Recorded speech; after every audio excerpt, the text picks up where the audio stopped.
Salut les maniacs du gros son qui tâche et bienvenue dans cette nouvelle vidéo que j'avais prévu de faire hier. J'ai eu un petit empêchement et de ce fait, je vous la propose aujourd'hui et puis on va changer de thème parce que d'habitude je vous parle un peu de mes dernières écoutes.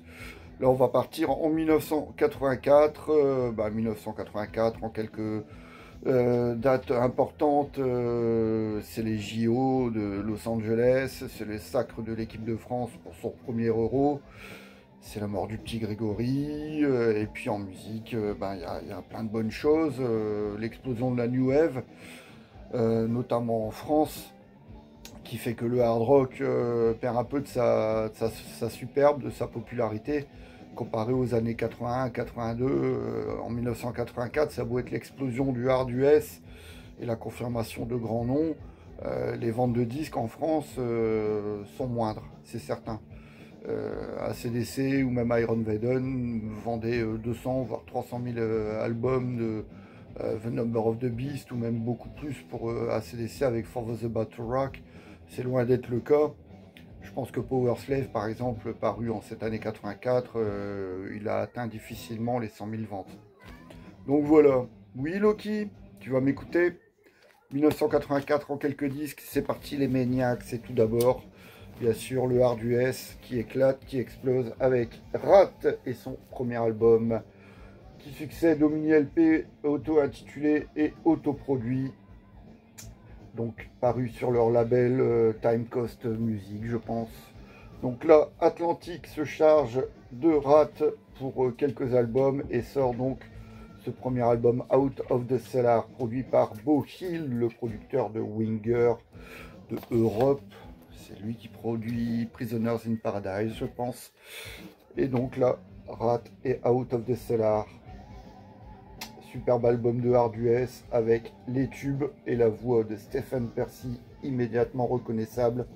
Les tubes, bien sûr, il y a Round and Round qui est vraiment leur premier classique. Wanted Man, You're in Trouble. Même la phase B, Back for More, bien. Donc, excellent album, avec une production typique des années 80, batterie électronique. J'en ai parlé il y a 15 jours pour la réédition, pour les 40 ans de ce chef-d'œuvre. On revient sur le 5e Iron Maiden, Power Slave, qu'on est en train d'écouter là, même en ce moment, Rime of the Ancient Mariner. Donc je l'ai pas mal écouté, ce disque, dernièrement, donc ouais. Un classique d'Iron Maiden, de Zig à Rime, même les morceaux sous-cotés qu'on n'a jamais entendus en live, comme Flash of the Blade, Back in the Village ou The Duelist, ils sont vraiment bien. Donc c'est un chef-d'œuvre encore, un des derniers grands disques d'Iron Maiden. Heavy Speed US, Anthrax en 1984, Fistful of Metal, janvier 84 plus précisément.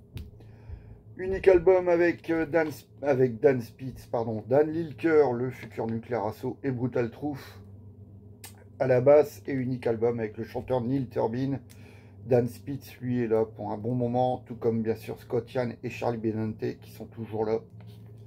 Et donc Fistful of Metal, album de Heavy Speed, là l'influence trash n'est pas encore évidente, donc c'est plus à lorgner du côté de chez Exciter, les productions à la Carl Kennedy de cette époque.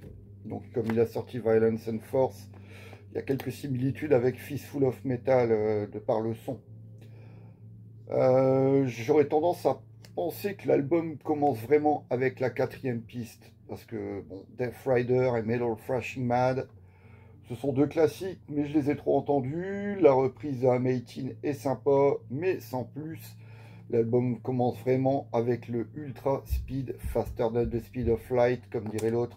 Panic, avec son intro supersonique signé Charlie Benante. Et bien sûr, après, Subjugator qui clôture cette phase A. Et la phase B, alors là, c'est l'orgie du riff et du speed à foison.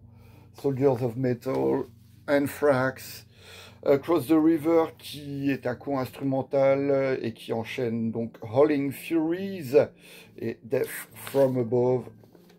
C'est un chef-d'œuvre. chef-d'œuvre. Oui. Arrangé, même si c'est totalement différent, je les range aux côtés de Spreading the Disease et Among the Living sans aucun problème. Anthrax. 1984, donc toujours en janvier. White Snake, l'album Slide It In, donc le dernier album avec le guitariste Mickey Moody, dernier album avec le bassiste Colin Hutchinson, et bye bye les bacchantes et les moustaches, hein, David Coverdale veut rajeunir son White Snake, et c'est pas avec un Mickey Moody à la guitare, même s'il joue très bien, mais physiquement, bon ben voilà quoi, ça va pas trop avec les permanentes, donc du coup ben c'est leur dernier album pour tout le monde en fait, hein. John Lord, Mel Galley, Mickey Moody, Colin Hutchinson et Cozy Powell, ils vont tous partir après ce Slide It In, qui est pourtant vraiment bien. Slide It In, le morceau titre est super. Standing in the Shadow est excellent. Donc ouais, Slow and Easy, Love Ain't No Stranger, encore une fois un album qui regorge de tubes. Mais bon, l'album suivant, 1987, allait être enregistré avec un autre line-up, Ainsley Dunbar, qui est à la batterie, le très fidèle Neil Murray à la basse, et bien sûr John Sykes à la guitare, qui sera à peine crédité, ce qui fait que bon nombre de fans de Whitesnake à l'époque pensaient que les guitares avaient été assurées par Vivian Campbell et Adrian Vandenberg, pourtant il n'en est rien. C'est bien John Sykes, le futur Blue Murder et ex-Sin Lizzy, qui allait jouer sur ce chef-d'œuvre 1987, qui succède donc à ce Slide It In de 84. Vous vous rendez compte, les Maniacs, deux albums sortis en janvier 84, deux classiques. Il y a un Enfer Magazine de janvier, donc, avec Dio en couverture. Les disques chroniqués au mois de janvier, outre ces deux-là, il y a le Saxon, Judas Priest qu'on va retrouver, enfin il y en a plein quoi. C'est vraiment que des classiques qui sont chroniqués sur ce numéro, même s'il y a des albums de 83. Je crois qu'il y a le Show No Mercy aussi, mais bon voilà quoi. C'est vous dire la richesse de la scène hard à l'époque quoi. Animalize de Kiss, un album décrié par les fans parce que le groupe était en petite forme, en témoigne la tournée européenne où le groupe se faisait voler la vedette par Bon Jovi qui ouvrait, et pourtant c'est un super album de hard heavy US avec des speedery comme Under the Gun ou même I've Had Enough, bien nerveux. Et encore une fois, j'en ai déjà parlé, mais les morceaux de Paul Stanley sont ceux qui se démarquent. Bien sûr, le single Heaven's on Fire, Thrills in the Night, Get All You Can Take, avec un super feeling. Et il ne faut pas oublier le travail de Mark St. John à la guitare, qui effectue là son seul album avec Kiss. Le regretté Eric Carr, Gene Simmons et bien sûr Paul Stanley, qui produit également l'album. Je l'adore ce disque. Disons que j'ai découvert Kiss avec cette période-là, c'est celle qui me parlait le plus, quoi. Les années 70, c'était trop 70s. J'ai appris plus tard à aimer.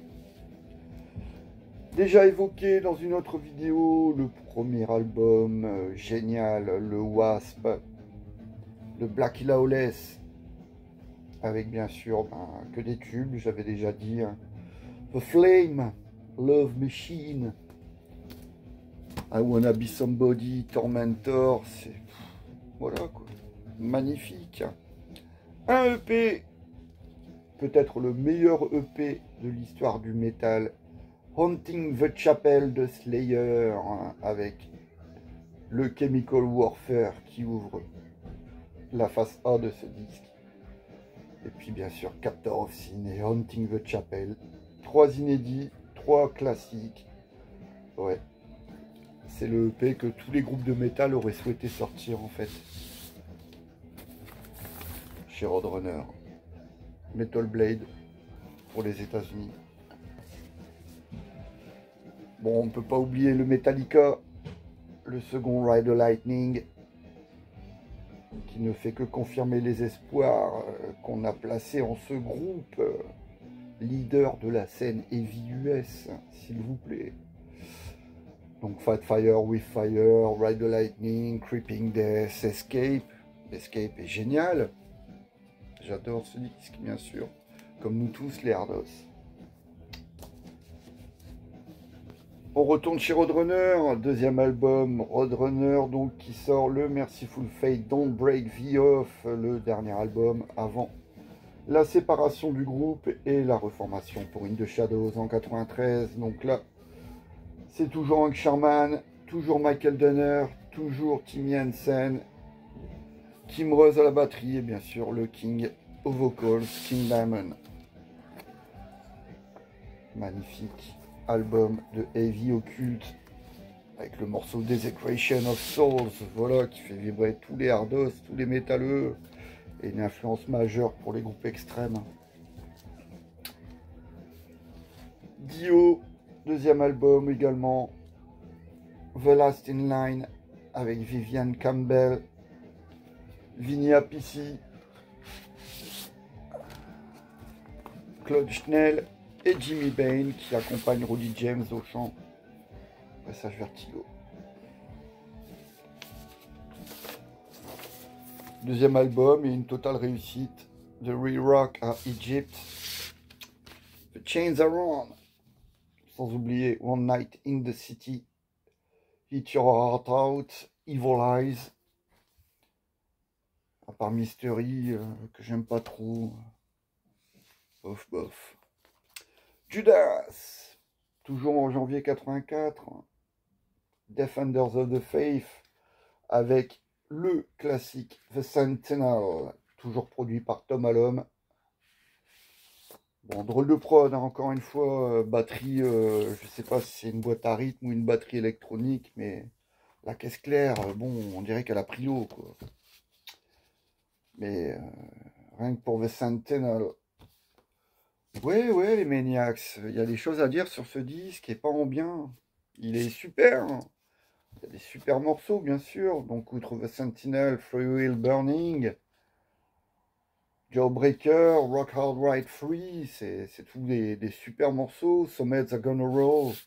Mais la production, enfin voilà, elle fait pas le figure par rapport au groupe américain. Pourtant, c'est pas le même budget, mais j'ai l'impression, bah oui, par exemple, Metallica, le Ride the Lightning, ils ont disposé d'un budget bien moins conséquent que pour Judas avec Defenders, et le son est 100 fois meilleur. Scorpion, Love at First Sting, l'album de Still Loving You, bien sûr, avec la fameuse photo intérieure.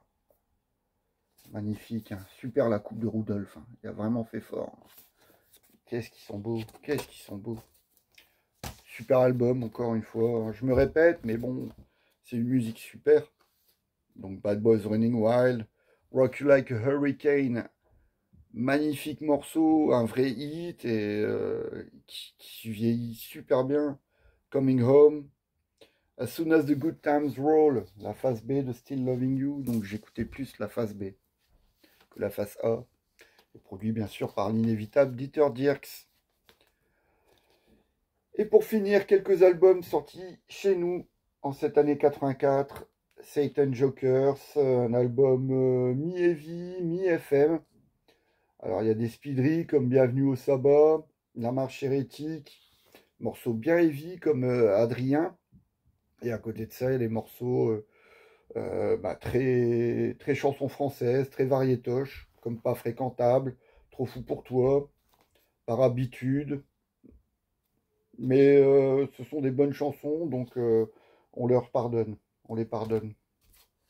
Trop fou pour toi, le deuxième, Satan Jokers, avec Renaud Hanson, qui est un musicien qui ne laisse personne indifférent, Stéphane Bonneau, Pierre Guiraud et le regretté Laurent Bernard.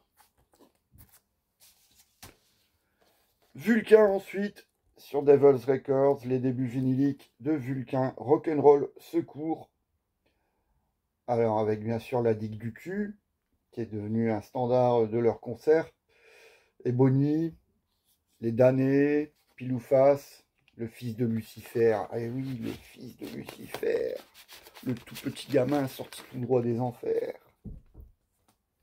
Unique album avec Franck Villatte, qui allait quitter le groupe l'année d'après, après la sortie du maxi La Dame de Fer. Et bien sûr Vincent et Daniel Puzio et Didier Loézic, qui lui aussi allait quitter le groupe, mais un peu plus tard quand même, après la tournée, le Big Tour de Big Brother. Et enfin, Sortilège, également sur Devil's Records, l'album Métamorphose, là aussi qui succède à un mini LP auto-intitulé, paru l'année d'avant. Et là encore, c'est du heavy metal de grande classe, avec la voix de Zouille, qui à l'époque était considéré comme étant le chanteur de métal français #1. Et bien sûr, c'est l'album du Cyclope de l'étang, qui est vraiment un magnifique morceau, fantastique intro de batterie signé Bob Snake. Et ne pas oublier la pochette signée Philippe Drouillet, qui allait plus tard s'occuper de celle d'Agressor, et qui a également fait plein de trucs, notamment l'affiche de La Guerre du Feu, le concept album de Proton Burst, La Nuit. Tout ça, c'est Philippe Drouillet. Voilà les Maniacs. Sortilège. C'est terminé pour cette fois-ci. Bon, il y a plein d'autres albums qui sont sortis cette année-là. Hein. Crusader, après il y a des... Je crois il doit y avoir Jack Panzer, Warlord. Je me demande si Savage Grace, par exemple, Master of Disguise, est sorti en 84 ou 85. Alors, bon, s'il est sorti en 84, j'aurais eu le droit d'en parler. Mais pour moi, c'est un album de 85. Il est sorti en France en 85, sur un label français en plus, sur Black Dragon. Oui, Loki, oui, on va s'occuper de toi, mais je termine. Je dis au revoir aux Maniacs. Loki, viens dire bonjour. Il va pas venir, ce couillon. Allez, donc voilà, Savage Grace, 84 ou 85, c'est une question que je vous pose également, les Maniacs. N'hésitez pas à laisser vos commentaires, n'hésitez pas à liker ma page, Bruno Iron Alford. Et puis, je vous dis à très vite. Surtout, soyez heureux, prenez soin de vous. Et à la prochaine, les Maniacs. Ciao!